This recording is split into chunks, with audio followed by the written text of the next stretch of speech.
Greetings everybody, what is going on?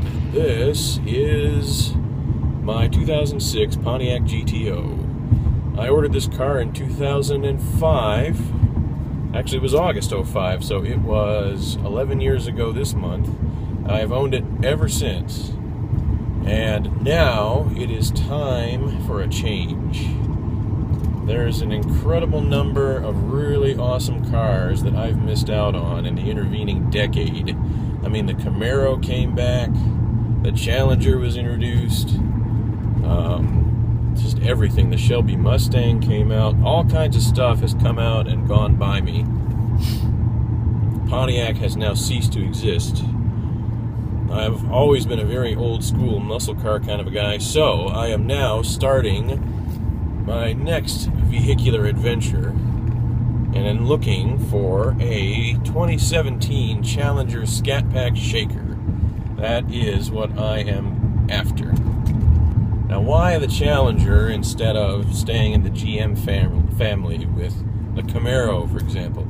Especially now in 2016, when the Camaro is such an incredibly well-engineered vehicle.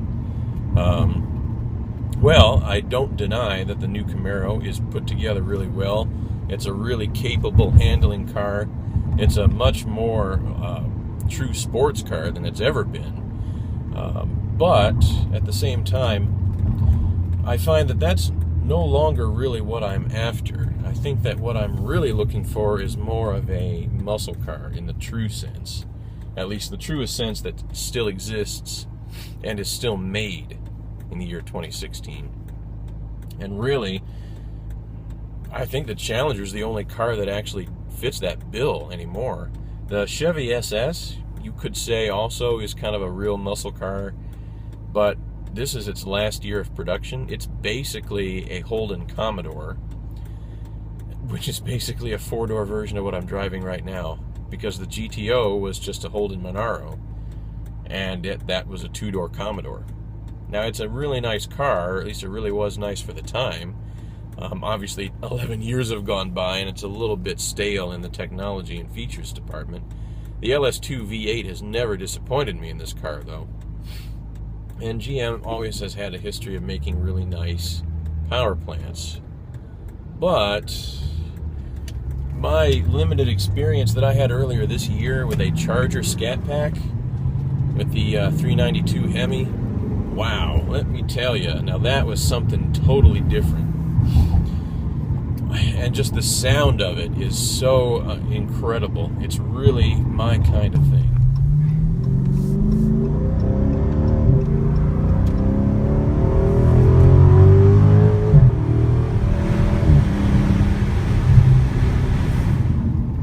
So I decided that I was going to have to go for the Hemi, the Mopar equipment this time around.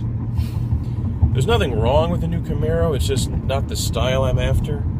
Hang on, train tracks. Yeah, I'm more interested in like the cushy ride, big car, sort of GT car kind of a thing. That's sort of what the GTO is and was when it came out. I remember people complained about it back then for being overweight and being sloppy. But, you know, that's not why I bought it. That doesn't bother me. I'm not tracking it. I'm not autocrossing it. I'm barely even driving around curves. Around here, it's mostly flat land. It's pretty straight and narrow. You know, I live in a suburb of a major city. It is my daily driver. You know, I don't go canyon carving with it. Not that I would mind. But, you know, at this point in my life, I don't really have that kind of flexibility. So what I really need is something that, you know, is fairly comfortable to drive on a day-to-day basis, but is not boring. I cannot abide boring cars. And something that gives that old-school muscle car flair. And I mean, not only just the Challenger design do that, but I mean with the Shaker, that's about as old school as it gets. Even if it's little more than cosmetic. I already have at home a 79 Trans Am Y84, which, for those who don't know the RPO code, Y84 is the special edition black and gold bandit edition, if you will. It's an authentic one. My dad's had it since new. Pontiac's got it's got the W72 Pontiac 400 and the Super T10 4-speed, and it has a shaker. Now again, that shaker is also completely cosmetic. It's not even opened in the air, unlike the new Challenger shaker. You could easily open them, and it's of course a carbureted engine, so it would behave in the way that shakers were originally designed to behave. But I mean, it just seems like it would be incredibly cool to have two cars in the garage that were like old school muscle with a shaker hood. I don't think that's likely to ever happen again in my lifetime. At least not where one of the cars is actually a brand new off the factory floor car with a shaker hood. I don't expect that to ever happen again. So I'm going for it, as this may be my last opportunity. Since I tend to keep cars 10 years or so, I've had this GTO for going on 11 years, and before that I had a 98 Trans Am WS6 Ram Air for about 8 years or so. So yeah, I keep cars a long time. I tend to, it's like an ongoing experience owning the car. You build up a lot of memories. You go a lot of places. A lot of stuff happens to you in 8 or 10 years, and you can associate the car you were driving with all those things that happened in that decade. So that's just how I am with cars.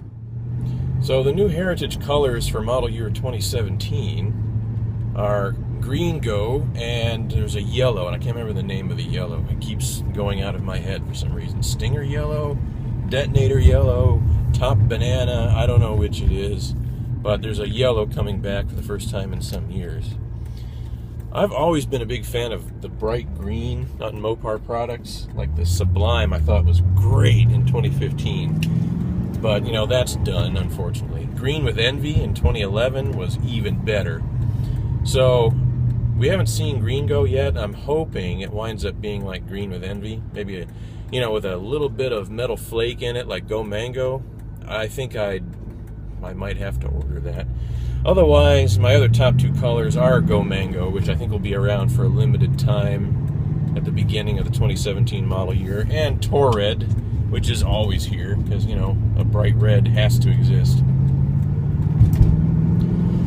So that's where I'm at. So when I get to Woodward, hopefully we'll see some of the new product. I'll be taking some pictures and video, and I'll post that up. It'll probably be, the enthusiast community's first look, the Woodward show, will be the first look at some of the new colors and the new stuff. Hopefully they'll also have the new 4th Gen Uconnect system on display there. You can actually try out, because that's a whole new redesign. Not necessarily of the UI of Uconnect, but the entire hardware. Faster processor, capacitive touch screen like your phone, Apple CarPlay, Android Auto integration, although I think Apple CarPlay is late availability, sadly. I'm an iPhone guy. But whatever, so I'll be posting all that up, and hopefully it looks pretty good. And when the order bank's open, if all the financials get into line the way they're expected to, then I will be ready to place that order. And if it is an October built car, then it might be delivered around Christmas time. That'd be a heck of a Christmas present. I will take it. And when I say take it, I'll take it on a road trip over the holidays. That would be fun. And I'll have the dash cams and everything ready to record the journey. So anyway, that's it. So stay tuned for more news from Woodward and some stuff in the 2017 Challengers. Thanks for watching.